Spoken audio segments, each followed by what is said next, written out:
Friends, welcome to my channel, and now I'm going to show you the input methods. Okay, input methods in Python. So let's get started without wasting our time. So this is our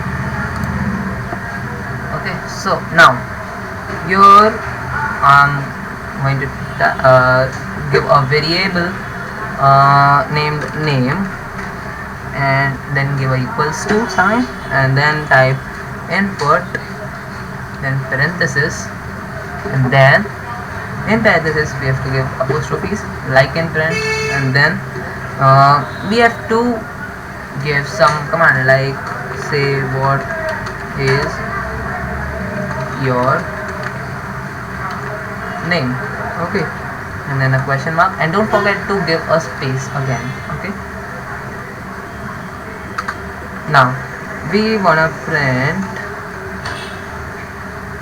Okay, so let this be like this only. Now let's run our program. Now it's asking what is your name, so I'm typing my name as Om.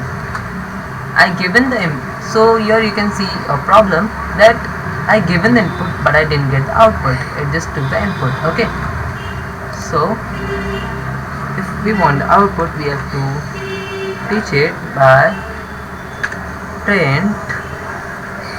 Now hi, it's great to meet you.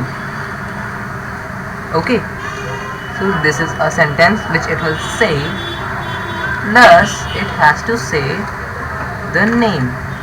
Okay, and here don't forget to give a space, otherwise it will stick the name.